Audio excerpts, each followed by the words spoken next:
नमस्कार।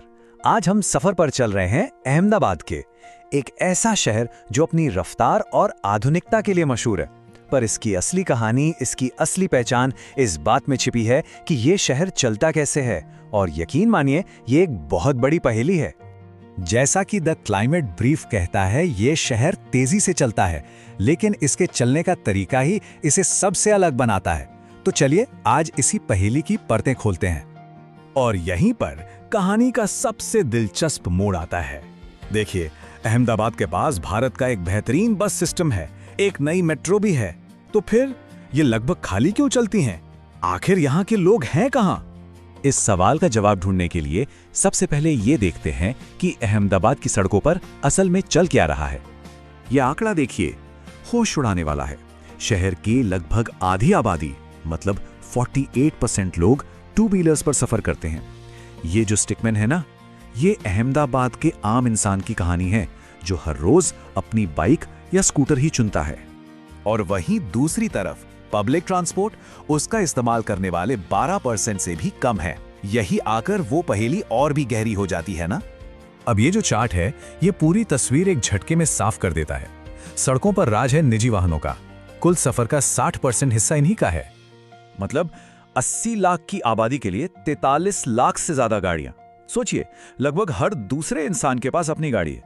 तो जाहिर है, जब गाड़ी है तो लोग उसे चलाएंगे ही। तो ठीक है, लोगों ने अपनी पसंद चुन ली, लेकिन इस पसंद का नतीजा क्या है? इसका सीधा और बहुत ही गंभीर असर उस हवा पर पड़ता है जिसमें हम सब सांस लेते हैं। ये नंबर है 160। ये शहर का लाइव एयर क्वालिटी इंडेक्स यानी AQI स्कोर है। अब 160 का मतलब क्या है? इसका सीधा मतलब है अनहेल्दी, यानी ये हवा हम सबकी सेहत के लिए खतरनाक है। इसे यूं समझिए, अहमदाबाद की हवा में एक दिन सांस लेना लगभग 2 सिगरेट पीने के बराबर का नुकसान कर सकता है। अब वो 160 का आंकड़ा सिर्फ एक नंबर नहीं लगता है ना। और देखिए, अहमदाबाद इस लड़ाई में अकेला नहीं है। ये एक राष्ट्रीय चुनौती है। जब हम दूसरे बड़े शहरों से तुलना करते हैं तो पता चलता है कि दिल्ली और मुंबई जैसे शहरों में हालात और भी ज्यादा चिंताजनक हैं। तो हम वापस उसी बुनियादी सवाल पर आते हैं। आखिर इतने सारे लोग ऐसा विकल्प क्यों चुन रहे हैं जिससे प्रदूषण बढ़ रहा है? बस के बजाय स्कूटर क्यों? तो जवाब छिपा है इन 4 बड़ी वजहों में। यही वो 4 रुकावटें हैं जो हमारे स्टिकमैन जैसे आम इंसान को पब्लिक ट्रांसपोर्ट से दूर रखती हैं। और यहीं हमारी पहेली सुलझनी शुरू होती है। पहली और शायद सबसे बड़ी वजह है लास्ट माइल कनेक्टिविटी की दिक्कत।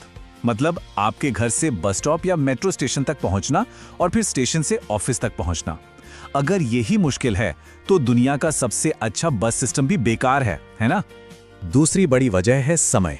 जो सफर बाइक से 20 मिनट में पूरा हो सकता है, वही बस से 1 घंटा लगा देता है। ऐसा क्यों? क्योंकि बस के रूट पुराने हैं, जो आज के फैले हुए शहर के हिसाब से नहीं बने हैं। ये सब सुनकर थोड़ा निराशाजनक लग सकता है, लेकिन यहाँ एक अच्छी बात भी है। अच्छी बात यह है कि अहमदाबाद के पास एक बेहतर भविष्य बनाने के लिए सारे जरूरी टुकड़े पहले से ही मौजूद हैं। तो करना क्या होगा? देखिए, इसका एक सीधा साधा रोड मैप है। बस रूट्स को आज के शहर के हिसाब से बनाना होगा। घर से स्टेशन तक पहुंचने के लिए फीडर बसें चाहिए। आबादी बढ़ रही है तो बसें भी बढ़ानी होंगी।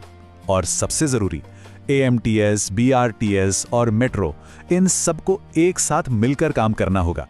तो आज अहमदाबाद एक बहुत ही अहम मोड़ पर खड़ा है। उसके पास इंफ्रास्ट्रक्चर है, क्षमता है। सवाल बस इतना है कि क्या वो इन सब टुकड़ों को जोड़कर एक ऐसा सिस्टम बना सकता है जो न सिर्फ हवा को साफ करे, बल्कि दुनिया भर के शहरों के लिए एक मिसाल बने। Thanks for watching. Please like, share and subscribe us for more such content.